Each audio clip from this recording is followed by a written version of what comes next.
O que mata um negócio? Ou o que mantém um negócio vivo? Um negócio é uma fogueira. E toda fogueira começa igual, com uma faísca. Mas não é a faísca que decide o destino. É o cuidado, é a atenção, é a mão que alimenta ou abandona. E o que mata o negócio? Fogo de mais ou fogo de menos? Ego a mais ou coragem a menos? Ruído que distrai ou medo que paralisa? O que mantém um negócio vivo? O entendimento de que crescer é saber gerir calor. É saber proteger a chama sem sufocar o ar. É saber quando soprar. É saber quando afastar e quando deixar arder. Liderança é isso. A arte de manter o fogo aceso enquanto se constrói o caminho. E para essa conversa sobre liderança, onde vamos falar o que apaga empresas e sobre o que as faz iluminar o destino, trago alguém que conhece a anatomia desse fogo de dentro, da autoliderança. Eu estou aqui com Felipe Jerônimo, autor de Love Boss e de A Tríade da Liderança. Ele é formador de líderes, é mentor de equipas e criador de metodologias que tem ajudado empresários portugueses a transformar cultura, mindset e performance.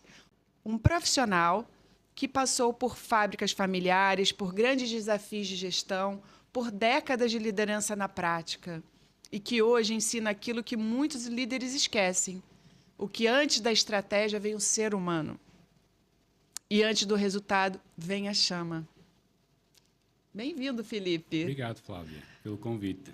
Obrigada. Olha, para quem não me conhece, eu sou Flávia Brava, eu estou aqui no Elevation Studio gravando esse videocast.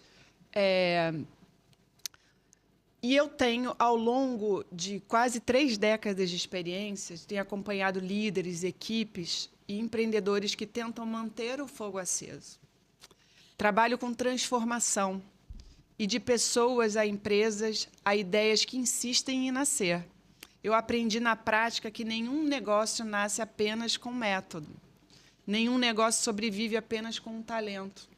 Nenhum negócio prospera sem intenção, sem clareza e sem a coragem de enfrentar o que realmente está a arder ali dentro.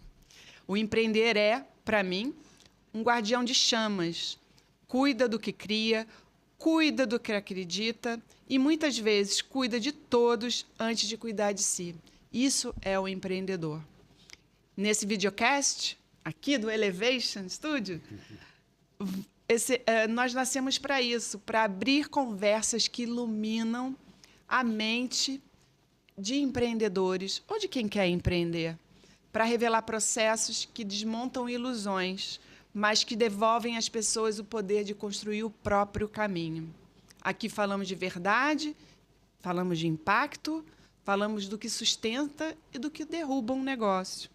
E hoje, com esse tema tão vital, tão urgente, eu tenho aqui o Felipe Jerônimo, que, sempre com visão, coragem, acendeu a própria liderança da vida, dos negócios e de muitos empresários também. Seja bem-vindo. Obrigado. Vamos começar? Vamos embora, Flávia. Muito bem.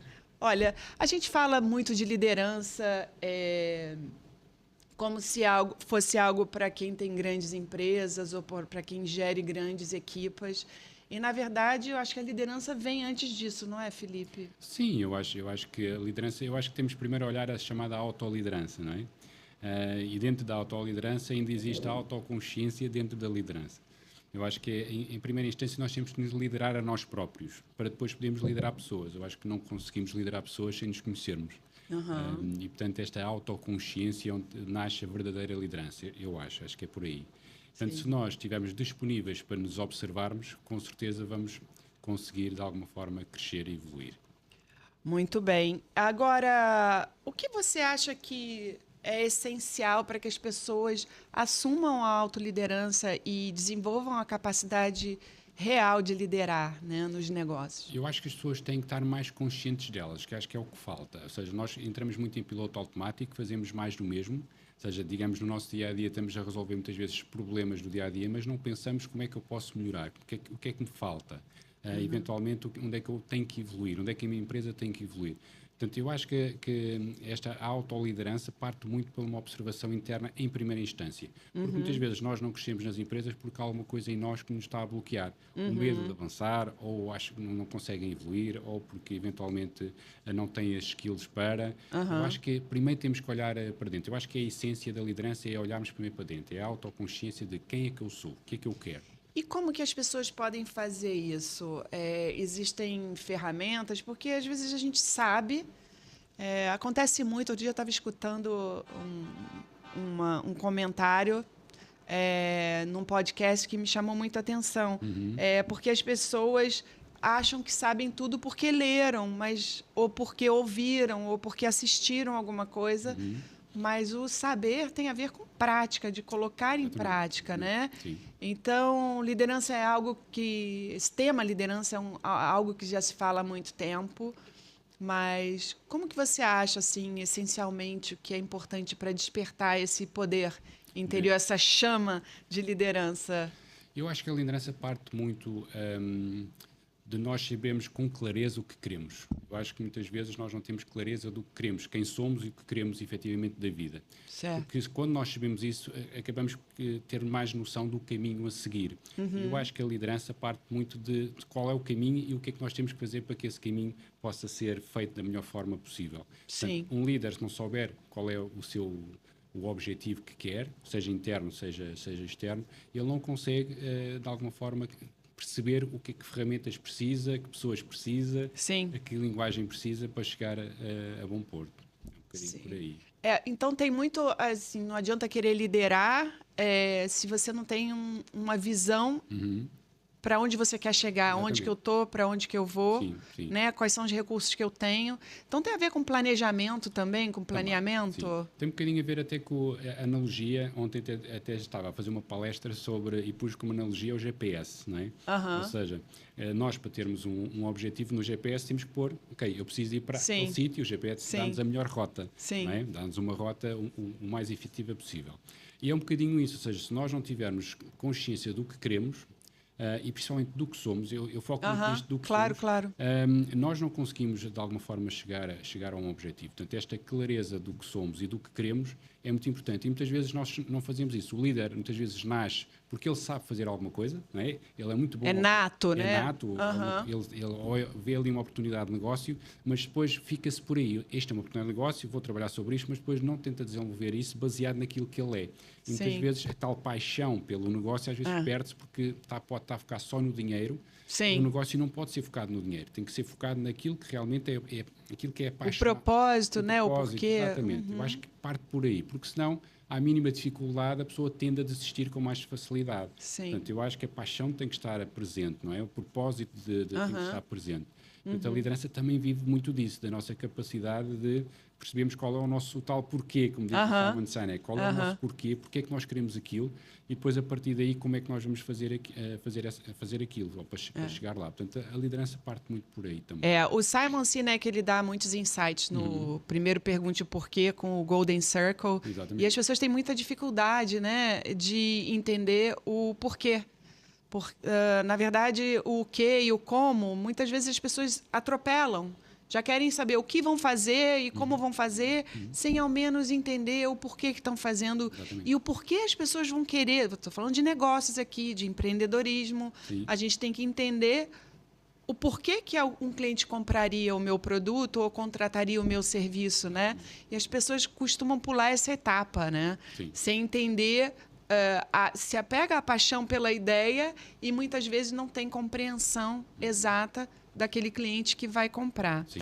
Agora, a liderança, provocando um pouquinho, que eu gosto de fazer jogo com palavras, a liderança com ego vira chefiança, né? Eu brinco com isso. Não é da ordem, né? Sim, sem dúvida.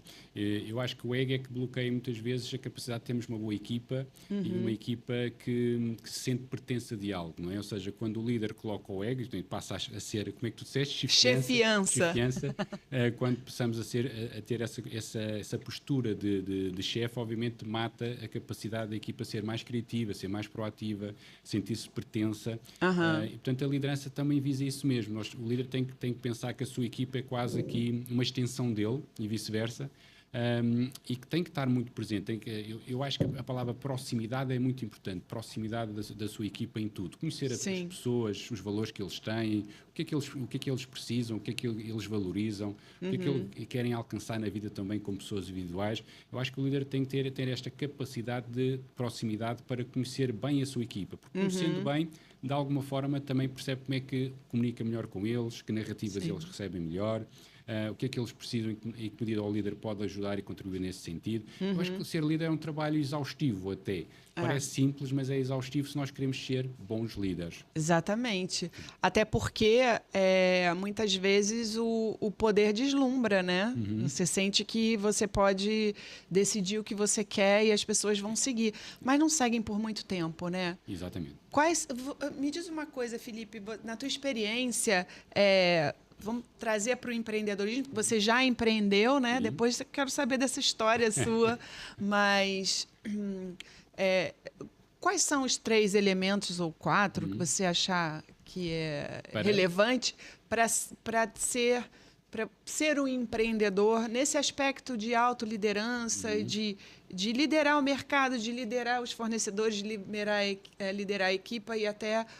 os clientes, de alguma maneira há uma liderança, né? Eu acho que autoconhecimento como base, autoconhecimento, clareza do que se quer, clareza / objetivo do que se quer, e depois toda a parte técnica que é necessário para fazer crescer um negócio, porque não é só na base do autoconhecimento ou na base da empatia ou das skills emocionais por aí fora, mas depois também temos de ter a capacidade de estudar o que é necessário para a componente técnica, que pessoas escolher, que pessoas queremos ter ao nosso lado. Sim. Isso também é muito, muito relevante.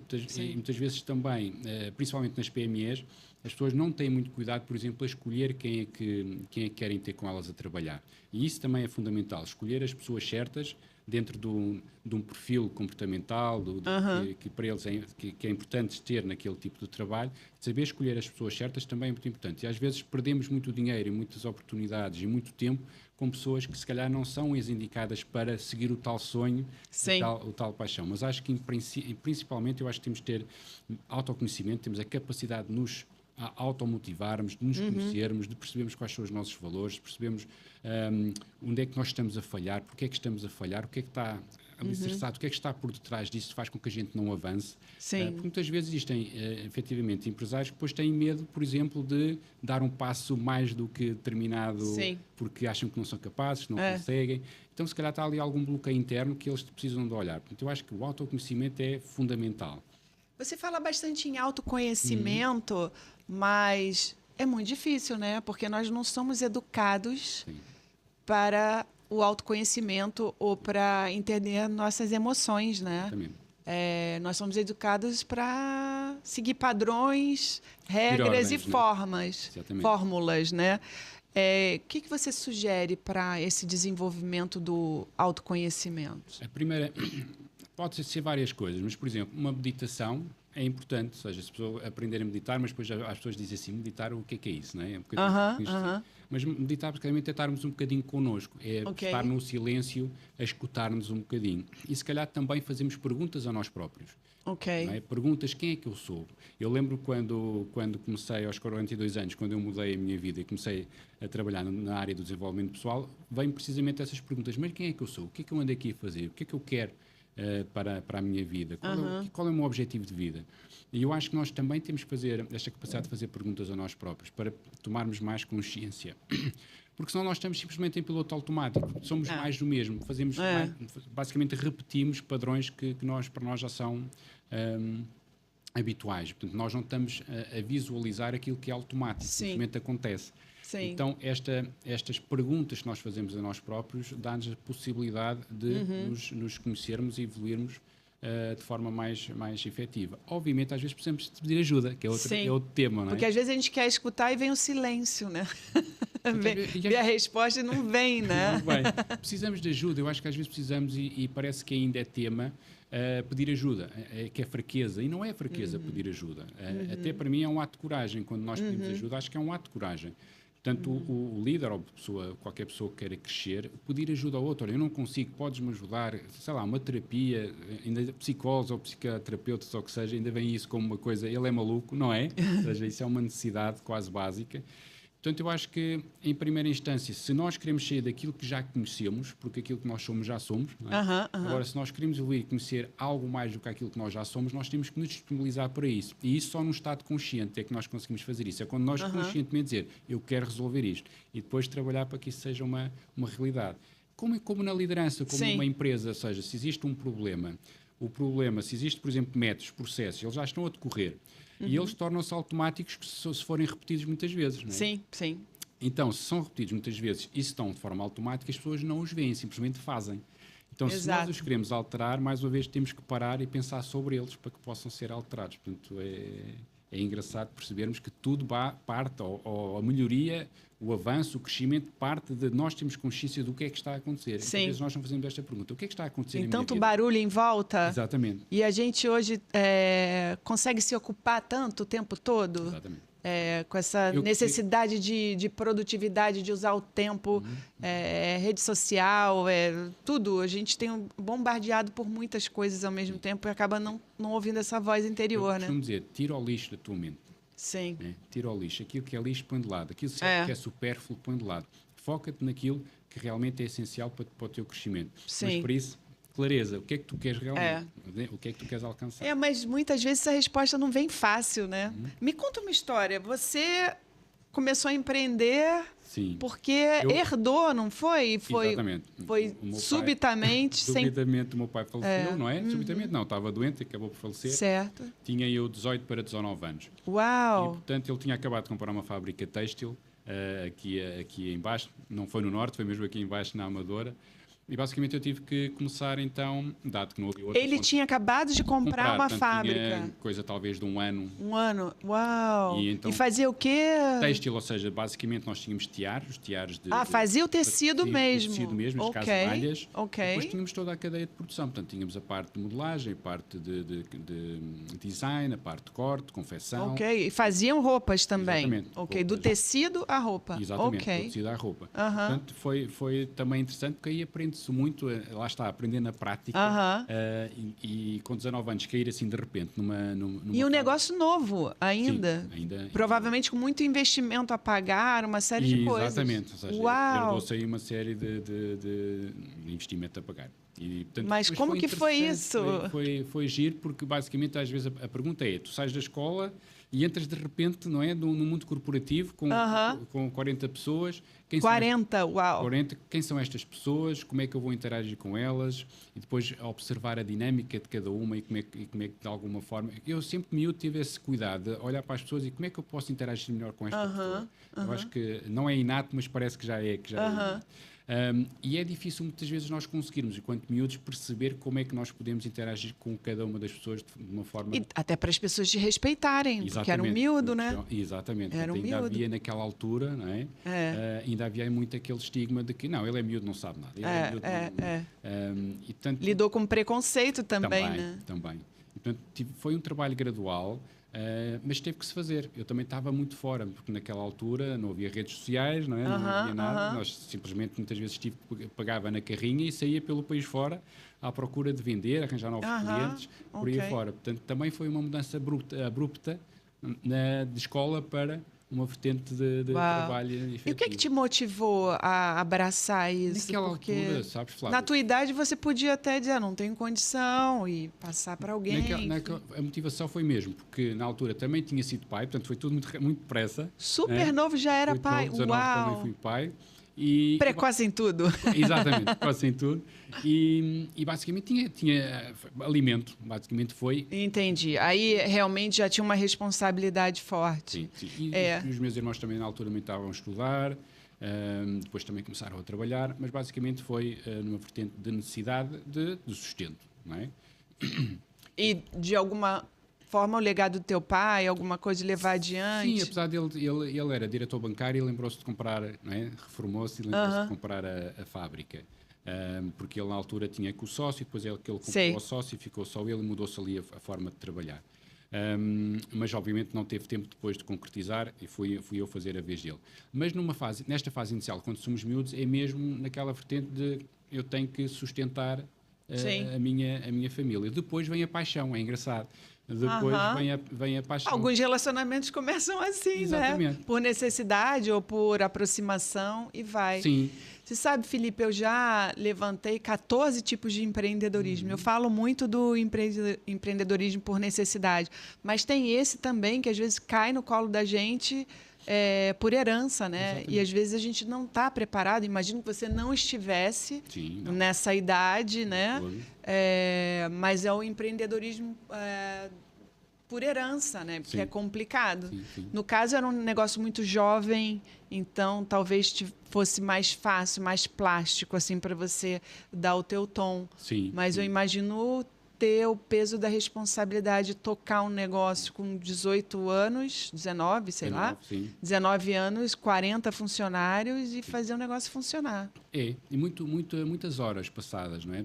Eu normalmente estava lá por volta das 7h30, 8 horas, e às vezes saía 11, meia-noite, todos os dias, às vezes fins de semana. Morava, né? Quase morava. Tanto é que a minha filha se queixa que eu não lhe dei o apoio que ela precisava, e com certeza se calhar não dei, porque basicamente estava sempre a trabalhar. Sobreviver, né? Sim. Mas por lá depois vem a tal paixão, ou seja, acabamos por gostar, porque depois ia às feiras de moda, não é? Em Milão, em Paris, em Amsterdão, por aí fora, e acabamos por ganhar quase o chamado bichinho, não é? Comecei a ganhar o bichinho mordeu, depois que mordeu, não vai. O bichinho do trapo, como se costuma dizer. O bichinho do trapo. E o bichinho do empreendedorismo, o bichinho do empreendedorismo, sim. Depois que ele morde você, é difícil largar.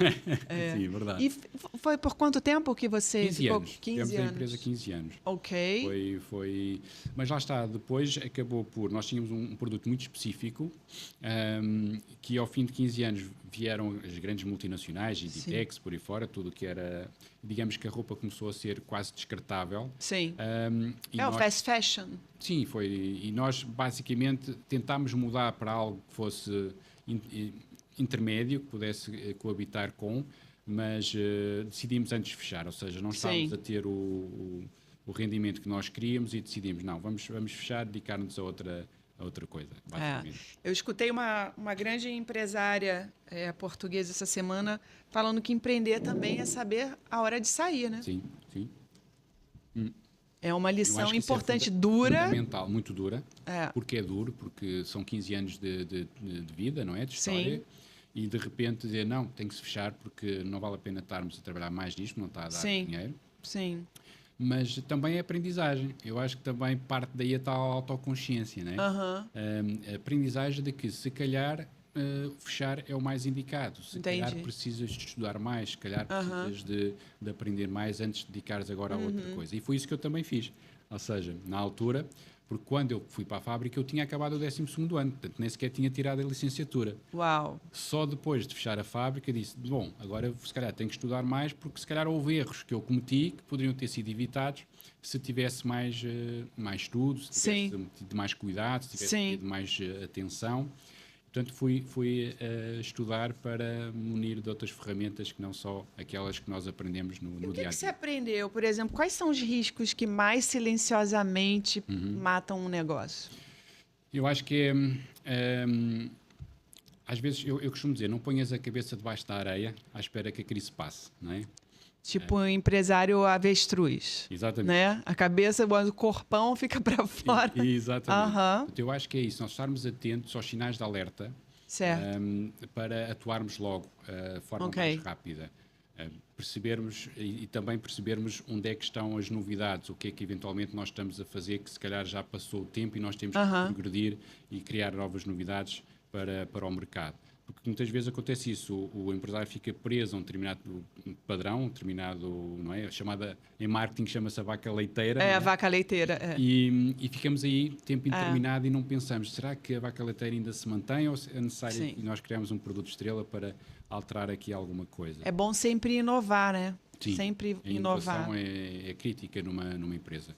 E às vezes não é preciso inovar tipo da água para o vinho. Não precisa ser disruptivo, né? Exatamente. Às vezes é só uma visão e entender o trade-off, ou seja, Exatamente. elimino coisas que a empresa está fazendo que já funcionou no passado e que agora já não tem a rentabilidade. Exatamente. E vou focar em outras coisas que têm mais possibilidade, né? Às vezes até num processo. Às vezes só mudando processos, mudamos, por exemplo, a rentabilidade dentro de uma empresa, mudando só um processo ou dois. Sim, exatamente. Mas no meu caso foi, se calhar, devia ter acordado mais cedo para a mudança que estava a haver no próprio... Mas é difícil quando a gente está no meio do olho do furacão, né? Muito difícil. Eu lembro que na minha trajetória executiva, eu trabalhei na Sony Music e eu tinha acabado de assumir uma área que era importante, a área de marketing especial. E estou falando disso para dar um exemplo de processo. E ali, quando eu assumi, há 2 anos, a gestão anterior não conseguia atingir o budget, que eu acho que eram 20 milhões, se não me engano. Chegava a 16, a 18.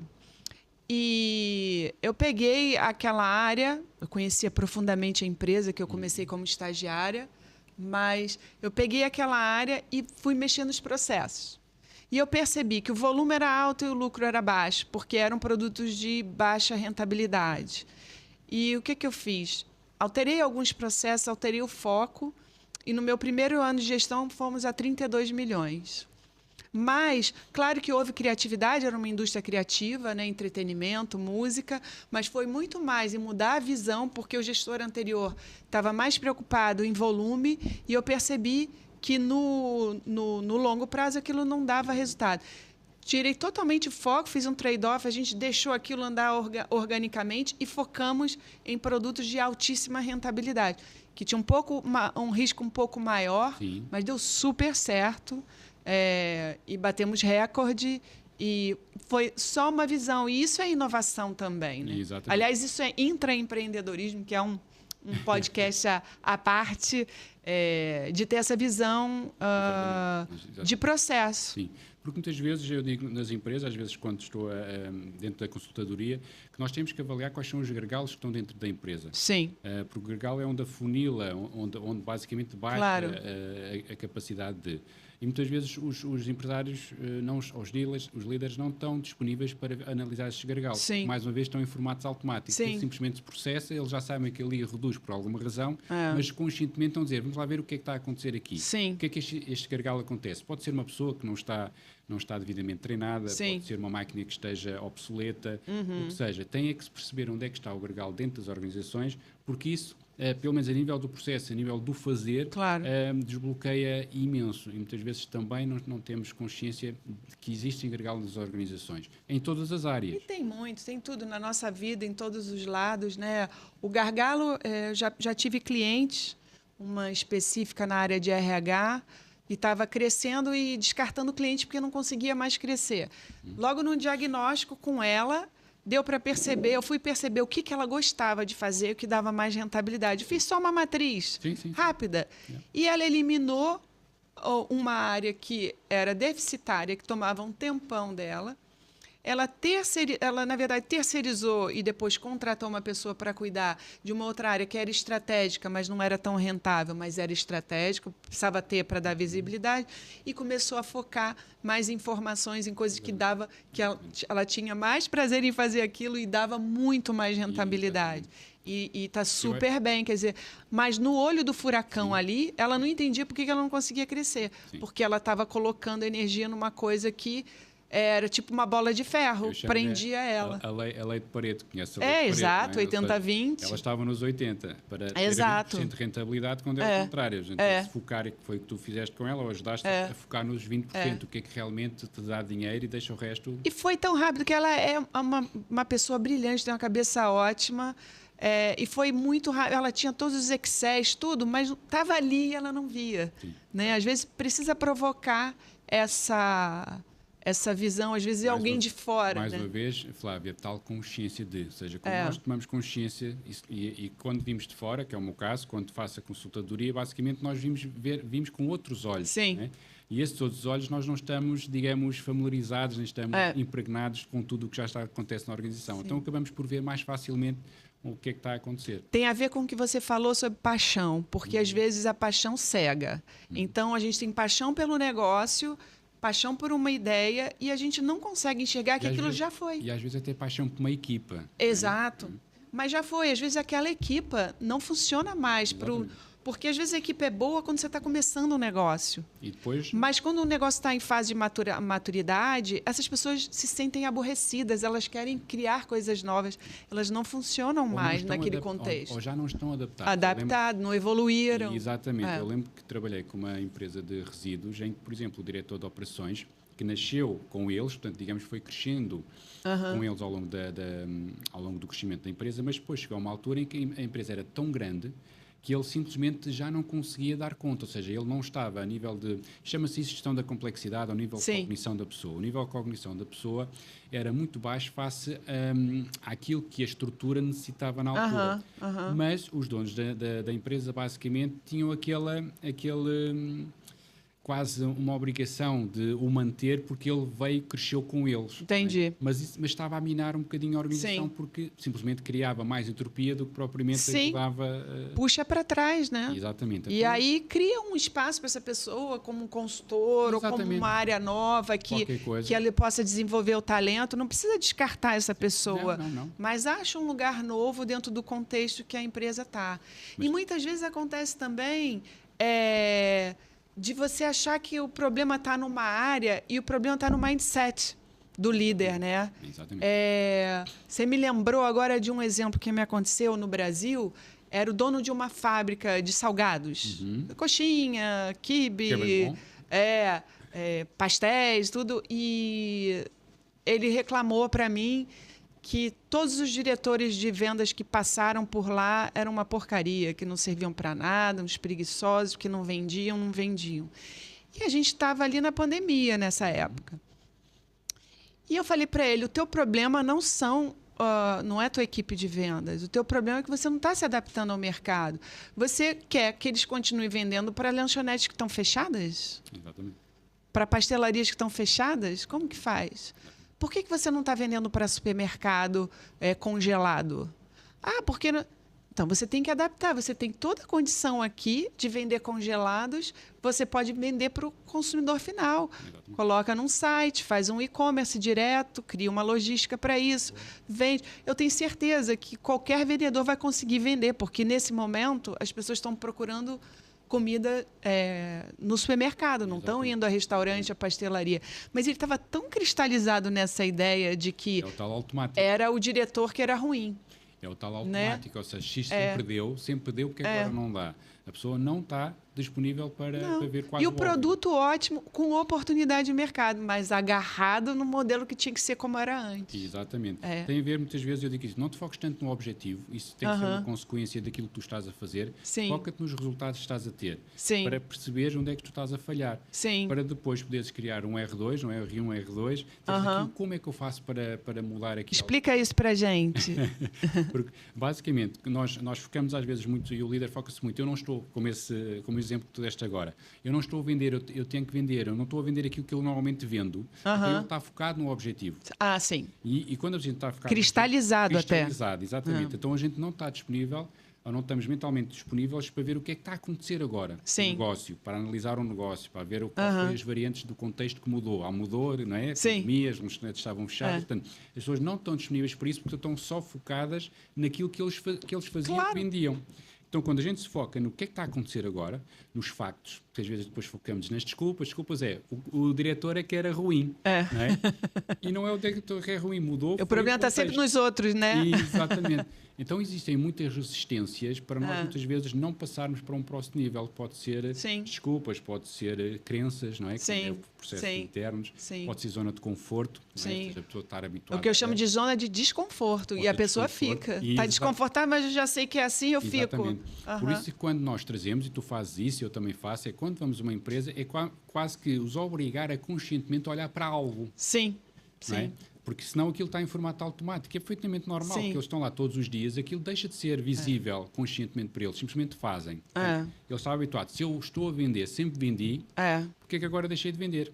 Né? É. Quando tu dizes, mas repara, o mercado mudou, houve aqui uma nova diretriz. No Brasil, a gente chama de síndrome de Gabriela. Lembra aquela música? Eu nasci assim, eu fui cresci sempre. assim, Exatamente. você sempre assim. Exatamente.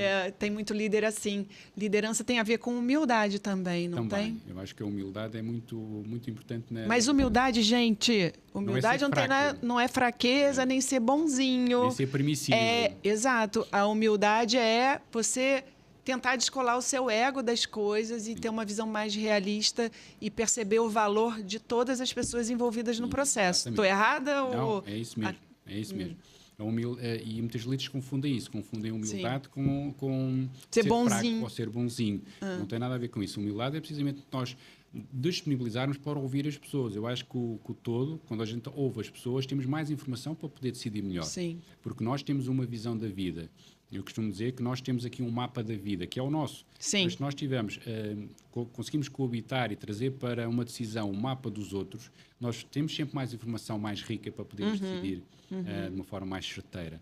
Então, acho que o líder tem por obrigação ouvir efetivamente a sua equipa e dar-lhes a atenção. Porque muitas vezes também eles têm as soluções, porque muitas vezes eles estão no terreno, por exemplo, nas vendas. Não é? Um diretor comercial pode não estar no dia-a-dia nas vendas, mas se não ouvir a equipa e se não for proativo no sentido de ouvir, de acolher, de fazer com que as pessoas sintam pertença, de perceber, muitas vezes eles têm informação valiosa, mas que ele não dá relevo ou não escuta. Ou não escuta. Isso é falta de humildade. Eu já vi muitos líderes na minha vida, chefes ou empresários, que simplesmente não ouvem, mas praticam o sorriso. Ai, como vai? Como está a sua família? Super simpático, mas não tem a humildade de ouvir que alguém traz alguma coisa diferente. Eu costumo dizer, Flávia, que o líder aí passa, em vez de estar a ouvir, ele já está a julgar. E quando a gente julga, simplesmente, basicamente, vamos para o ego. Vamos para aquilo que para nós é importante. Ainda no outro dia estava com uma CEO também de uma empresa, ela pediu-me para trabalhar a equipa comercial, e a equipa comercial é uma equipa sénior.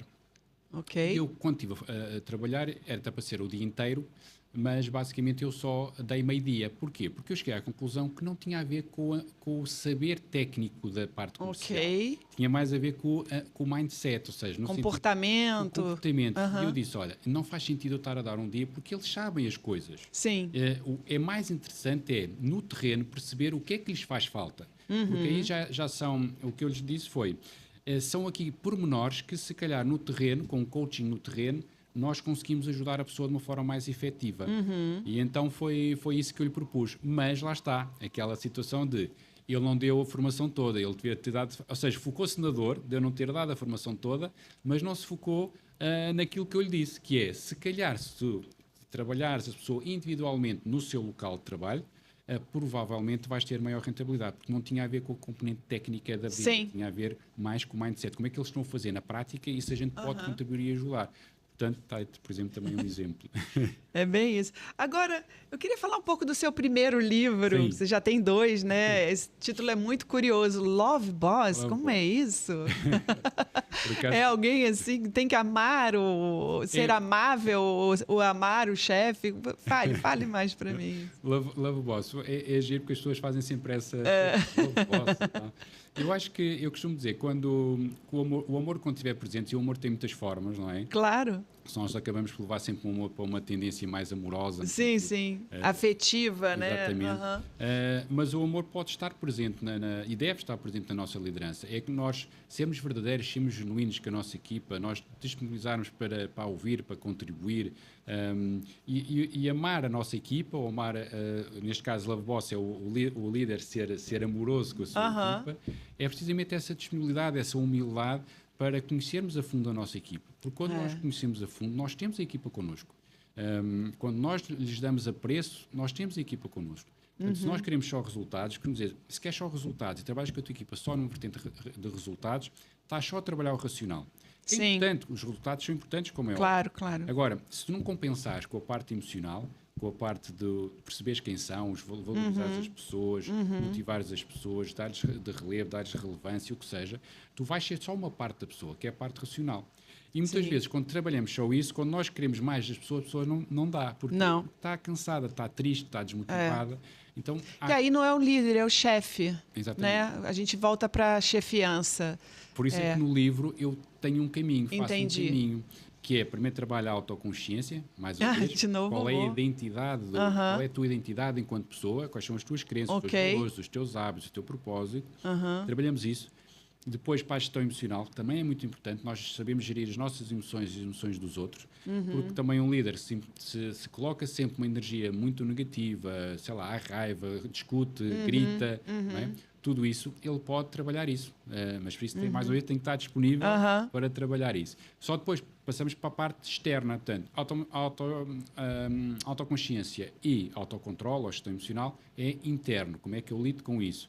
Depois, então, no livro eu passo para a comunicação, que é a comunicação externa. Então, que narrativa mais difícil. podes utilizar para, de alguma forma, conheceres e interagires melhor com a tua equipa. Depois, líder e equipa, ferramentas para ajudar a parte do líder a conhecer melhor a sua equipa de forma prática e técnica. E depois também trabalho um bocadinho as soluções práticas, tal dos gargalos, dos cadeias de valor, todas essas áreas mais técnicas, mas que também é importante, às vezes, o líder saber para aplicar na sua equipa. Portanto, digamos que é um caminho. Eu nunca começo, por exemplo, a comunicação, porque a comunicação, se tu não tiveres com as narrativas certas em baixo, não vais conseguir fazer narrativas boas para fora. Porque as pessoas esquecem que comunicação, a comunicação bem feita é uma via de duas mãos. Exatamente. Então, você tem que entender o receptor para você comunicar bem, né?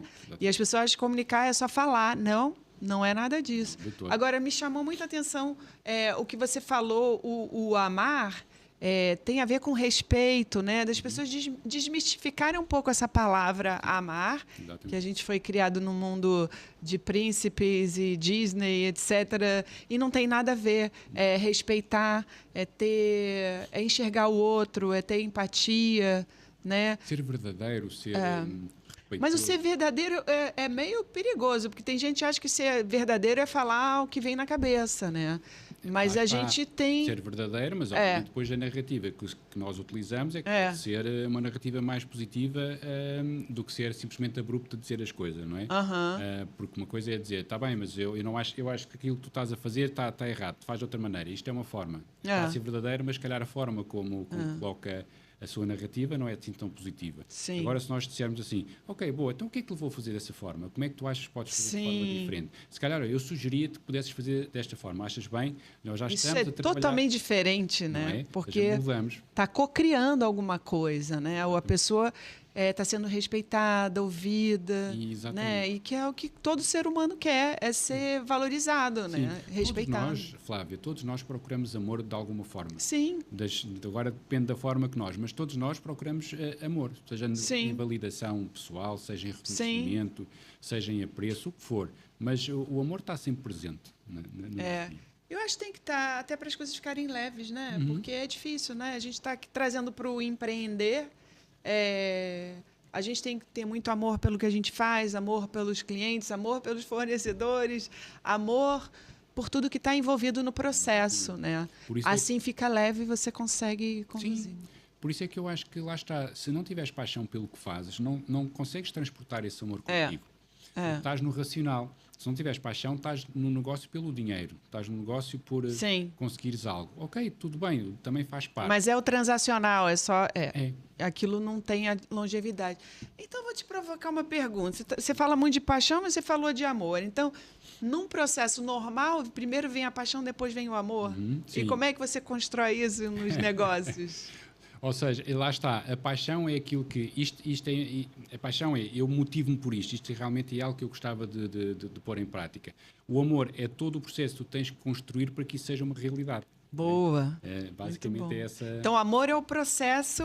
amor é o processo. A paixão é aquilo que te faz vibrar na altura, dizer, eu amo isto. Eu quero trazendo a faísca, né? Tal faísca. Tal faísca que eu falei no início. Depois temos que manter o fogo, não é? Manter o fogo é basicamente o processo. É aí que se constrói o amor. É como numa relação. Tem a paixão normalmente, mas depois a paixão a gente sabe que ela tem um pico, mas depois vai descendo e tem que ficar obrigatoriamente o amor. E o amor é compreensão, flexibilidade, não é? A entregar ao outro eventualmente aquilo que nós sentimos que faz falta e vice-versa. E você traz para isso, eu acho que eu concordo muito com você, eu acho que perfeita essa tua comparação, porque tudo é relacionamento, né? Nos negócios, a gente está se relacionando o tempo todo com várias pessoas muito importantes dentro do processo que vão influenciar o teu negócio. E não é só internamente, mas externamente. Amor pelos teus fornecedores, amor pelas pessoas. Toda a cadeia de valor. Toda a cadeia de valor. Claro, o amor é esse respeito, a valorização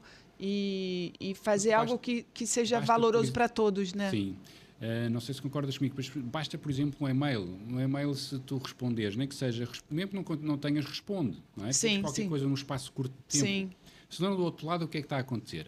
Está me ignorando, não tem importância. Exatamente. E a pessoa começa a ficar chateada. Exatamente. E às vezes isso vira um caos, claro. Vira um caos. Então, eu acho que isso também E você nem sabe, só porque você não respondeu no timing ali correto. Mas isso gera confiança, isso gera respeito. Basicamente, quando nós depois precisamos dessa pessoa, ela tem reciprocidade, que é um dos princípios da influência humana, não é? A reciprocidade. Sim. Dar para receber. E às vezes a gente quer só receber e não dar. Que é, por exemplo, também outro dos problemas que agora surgiu-me aqui à mente, que acontece nas lideranças e às vezes nós temos que ter cuidado. Que é, tendencialmente, nós temos 2, 3 pessoas nas nossas equipas que nós confiamos muito mais do que aos outros, não é? Porque eles entregam muito depressa, eles entregam bem, eles entregam de forma rápida e tudo isso. Mas muitas vezes nós estamos a negligenciá-los. Porquê? Porque nós estamos sempre a dar a essas pessoas, porque eles entregam. Aí ficam mimados, igual criança. Por um lado, mas por outro lado, acaba por nós não estarmos a respeitar, porque estamos só a dar a eles, a dar, porque eles entregam, mas nós temos que perceber que eles não se multiplicam, então temos que ter algum cuidado também para... Também dosar. Dosar, exatamente. E às vezes isso também, na nossa vida enquanto líderes, temos que ter cuidado, porque confiar, sim senhora, mas temos que dosear aquilo que damos a essas pessoas, porque elas vão entregar sempre, porque são pessoas que gostam de entregar. Sim. Mas emocionalmente elas vão se desgastar. Então tem que haver essa dosagem e às vezes não temos esse cuidado. De novo, o respeito, né, pelo limite de cada um. Exatamente. Né? Olha, limite. Interessante. Eu utilizo muito a chamada linha vermelha. Coloca linhas vermelhas na tua vida pessoal, coloca linhas vermelhas na tua vertente enquanto líder da interação com as tuas equipas, porque essas linhas vermelhas daqui não pode passar, não é? E às vezes também não colocamos, mesmo às vezes com líderes, e às vezes líderes de topo, CEOs com às vezes eu trabalho, eles não colocam linhas vermelhas. Até, por exemplo, na capacidade de trabalho. Muitas vezes estão a trabalhar aos fins de semana, até 1, 2 da manhã, e negligenciam, por exemplo, a família, não é? E eu costumo dizer que tu tens a vida e o teu trabalho faz parte da vida. Só que normalmente nós invertemos. Nós temos o trabalho e colocamos a vida lá dentro de vez em quando. Não é? Mas isso vem mudando porque não dá sustento. Daí vem o burnout e uma série de coisas, né? Agora, Felipe, me fala um pouco do outro livro, que é a Tríade da Liderança. Basicamente o Love Boss trabalha a parte emocional e também a inteligência emocional, gestão emocional por aí fora. Aqui também trabalha a parte racional e emocional dentro de outro quadrante, mas também já introduz a parte espiritual. E a parte espiritual já trabalha aqui um bocadinho a parte da respiração, algumas ferramentas de respiração, de alguma forma a pessoa, por exemplo, pessoa muito ansiosa pode trabalhar a respiração para baixar níveis de ansiedade, ou de meditação, ou de constelações familiares. Não sei se conheces constelações familiares. Conheço, já fiz. Pronto. Aliás, foi uma consteladora que nos apresentou. Exatamente. Fantástico. Dá para fazer nível pessoal e empresarial. Exatamente. Adorei. Portanto, eu acho que também podemos introduzir isso na nossa... Aliás, desculpa, tem que mandar um beijo, né, para a Eugênia, fantástica. Sim. Depois eu deixo o contato para quem quiser, escreve aí, eu passo o contato dela. Exatamente. Fantástica. Maravilhosa. Desculpa, mas eu tinha que comentar porque ela é muito boa e eu cortei você. Sim, não, portanto, basicamente é mais, o Love Boss tem uma área e a Tríade da Liderança tem outra área, mas dentro da parte racional, parte emocional e parte espiritual, outros temas que não estão no Love Boss, mas sempre na busca de ajudar o líder e o empresário a ter mais ferramentas para lidar com as suas equipas e lidar com... Você me deixou intrigada com essa coisa do espiritual, porque o espiritual é muito ligado à religião e tal.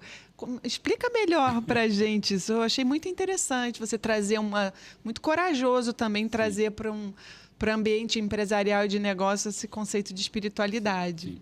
Eu acho que a espiritualidade vive muito a nossa disponibilidade a nossa disponibilidade para ouvir um bocadinho a nossa intuição, que é aquela coisa que parece que o nosso estômago às vezes fica um bocadinho, não é? Quando nunca te aconteceu, sim, parece que fica ali revolto. E muito, sempre. Pronto. Então isso é a tua parte espiritual a falar contigo. É de alguma forma, alguma entidade que pode chamar Deus, pode chamar, sei lá, o ser superior, o teu eu superior, o que seja, mas que de alguma forma te dá uma informação que nós normalmente negligenciamos porque não escutamos o nosso corpo. Mas, por exemplo, esse nó, não é? Na barriga, ou um suor frio.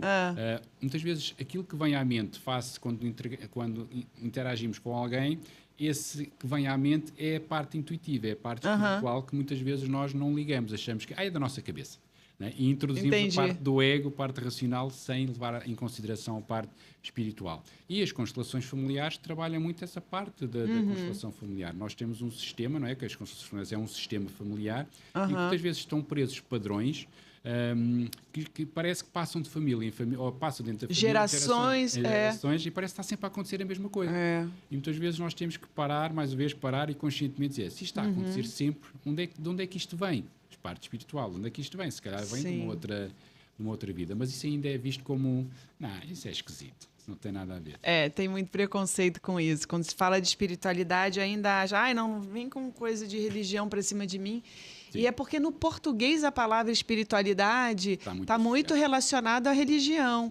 Mas em outros idiomas, espiritualidade tem muito mais a ver com o espírito, com a alma, com aquilo que não é tangível, mas é você. Que Exatamente. Você está ali e que não tem nada a ver com um dogma ou alguma espécie de religião. Sim. Nada contra, mas é só porque as pessoas às vezes ficam com preconceito de um discurso religioso que não tem nada a ver. Eu acho que se calhar 50% de nós podemos mudar e é algo que está intrínseco e que nós podemos alterar na nossa vida. Mas se calhar os outros 50%, o que me leva a crer, e às vezes até eu próprio digo, mas será que é assim? Mas cara, os outros 50% já vêm de arrasto da nossa família, do nosso DNA, ou seja, já existe. Tem essa herança, não é? Dessa herança. Eu acho que já vem muita coisa de herança que se calhar não é mudável assim de forma tão fácil e os outros 50% se calhar a gente consegue mudar, alterar, o tal livre-arbítrio. Mas se calhar nós já vimos aqui com uma herança, com uma carga energética de herança que influencia a nossa vida. E se ela está a influenciar de forma negativa, se calhar nós temos que olhar para ela. Se você pensar bem, muitas vezes a gente repete padrões. Você se pega falando igual que o seu pai falava, ou igual que a minha mãe... Eu, às vezes, me pego. Nossa, eu estou muito minha mãe hoje. Ou coisas que a gente vê de fora. Eu saí do Rio de Janeiro cedo, fui morar em outra cidade. Então, construí minha independência muito cedo em São Paulo. E eu pude ter esse olhar externo e perceber padrões da família que se repetiam nos meus irmãos. E, para mim... foi interessante isso. Sim. E eu acho que tem a ver com isso. Então, é concreto também, não é só espiritual. Exatamente. Coisas que a gente repete, coisas que os pais ou familiares falam, ou cuidadores, ou etc.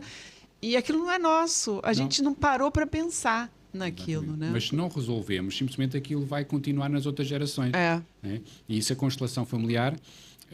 organizacional tem muito presente isso, ou seja, se queres resolver, por exemplo, basta haver mais para trás um bisavô ou um avô que se suicidou, por exemplo, é o bastante para influenciar as gerações, porque alguém vai, digamos, querer contribuir, não é contribuir, é uma palavra que se calhar não é aqui aplicado, mas de alguma forma fazer reverência ao avô e às vezes até se matar também para de alguma forma ir quase eu também te acompanho nisso. É muito engraçado vermos estas dinâmicas nas constelações familiares.